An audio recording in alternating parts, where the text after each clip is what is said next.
Hello, it's Dr. Rowe. I hope you're well. I wanted to share a property tip with you because I'm here.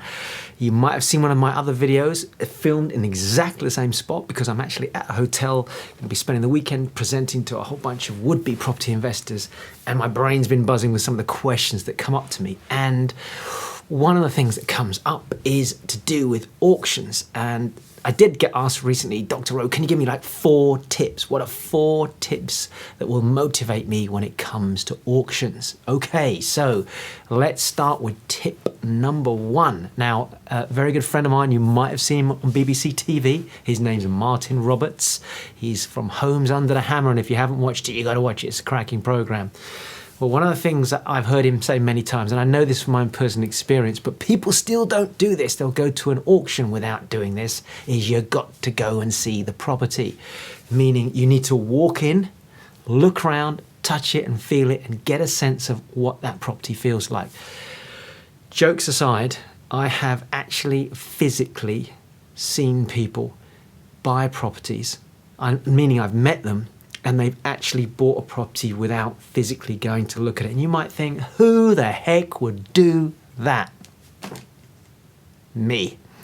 So 2002, I think it was, I'm just trying to go back in my mind, 2002, first year or second year as a property investor, I'm at an auction in Regent Street in London. I'm there with a good friend of mine, we're looking to buy the property together. We looked at a property in Oxfordshire, we'd viewed the property, we ran the numbers on it, we knew what our limit was, we went to the auction, it was our first auction, we were pumped and ready to go. We walk in and our lot number comes up and we're sat there and we start to bid and we get completely outbid by a gentleman that's just buying it purely on emotion, and he went way above the price we were prepared to pay for it. So we're sat there, we're going, oh man, shit. We didn't get the property we came for. And as we're flicking through, and I don't know how we'd missed this before, but I saw a property there, which was a property in an area that we already had some properties. Now, I think from memory, it was a place called Darwin in Lancashire.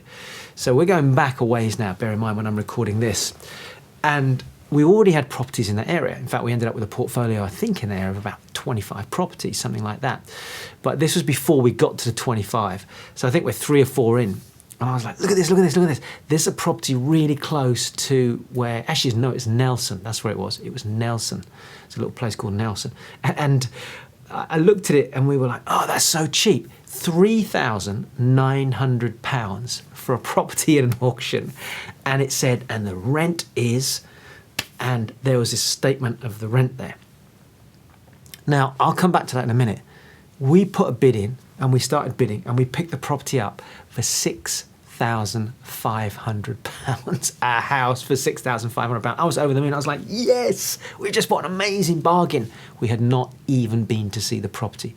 There was one photograph of the front of the house in the actual catalogue, and that was it.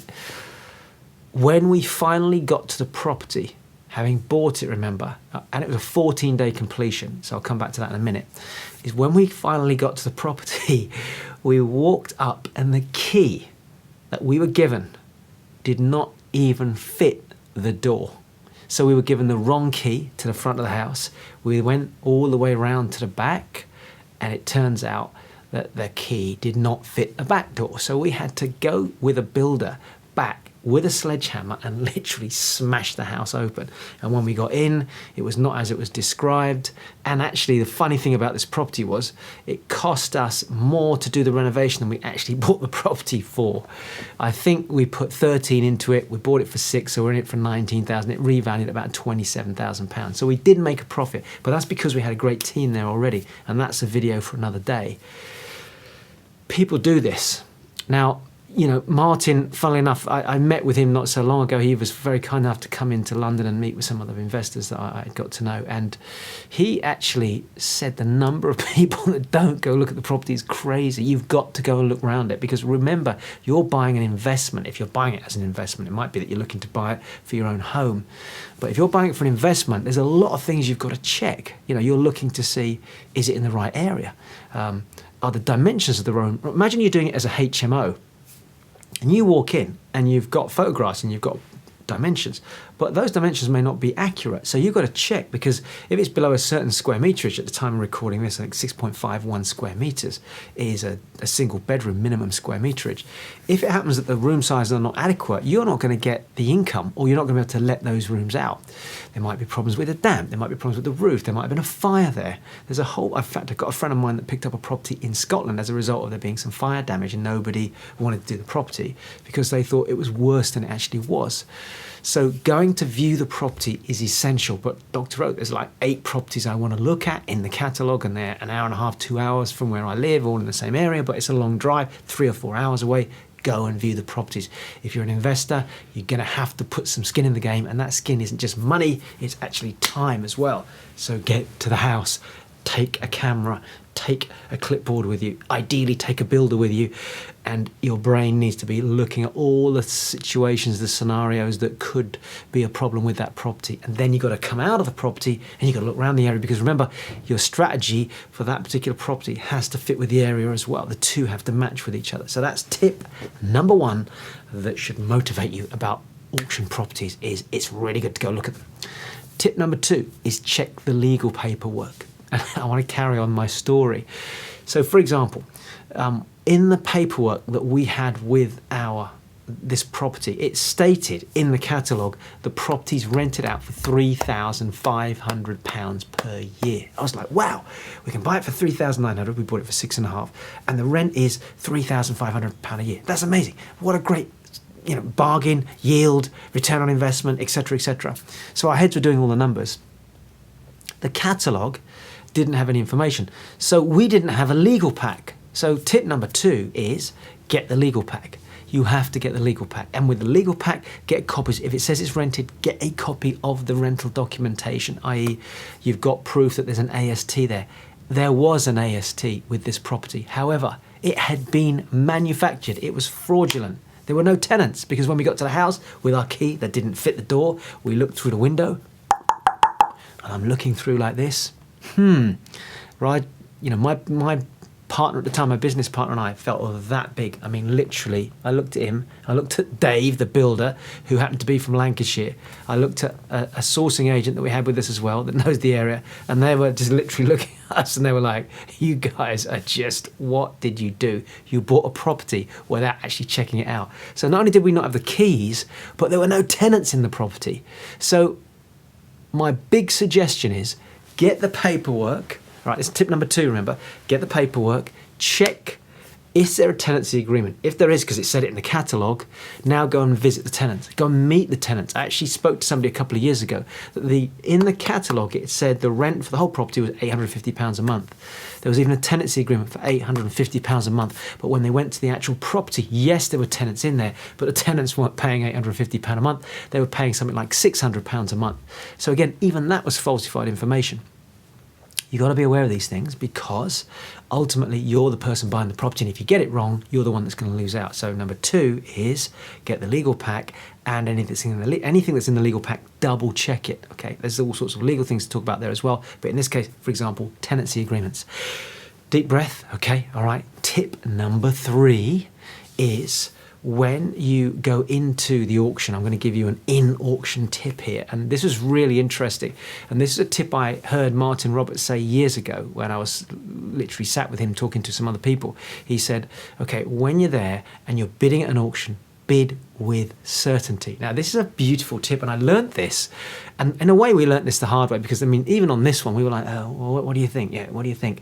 And actually, it's a very good point he made. He said, if you happen to be sitting in the auction room and you have chosen to sit at the front, and there is, there's different schools of thoughts about where you sit. Should you sit at the front, where you're seen to be very bold and you're bidding, or should you stand at the back or sit at the back where you can see what's going on and watch other people? Actually, now my preference is to be more towards the back.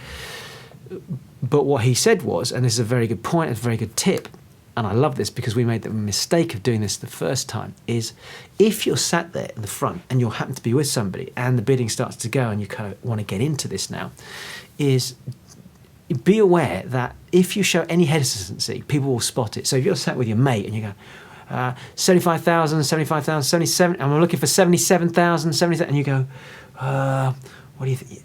Yeah, okay, let's do it. boom, and you kind of go like that. Someone watching is going to go, you know what? They're close to their limit. I don't know if they're going to be able to go much higher. 77,000, 78,000, 78,000, and they come back to you and you go, can I see 79? Can I see 79? And you're going, okay. And you do that, and you're tentative.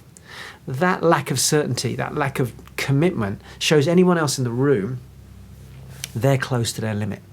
So when you bid with certainty. You go, yeah, can I have 78,000? Yep, 78,000. Okay, 78,000, I got 78,500, 78,500 of that.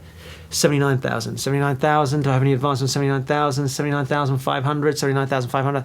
80,000. You've got your limit, you're bidding with certainty, you want this property. Other people are going, whoa, they really want that. So there's tip number 3 is if you're going to bid and you're going to be sat close to the front of the room, bid with certainty. Really, really important.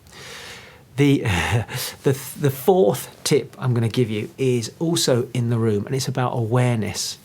And I just need you to be aware that when you're actually sat in an auction, the auctioneer who's standing there, he or she, it's called bidding off the walls, bidding off the chandeliers. They can basically say, let's say they say the guide price is 75,000 in this example. The reserve price is going to be sat up here somewhere. So they've got a guide price down here and they've got a reserve price up there. I mean, officially it's around 10%, but your role is to try and get a sense of when they've got into that place in the reserve price. So you're watching.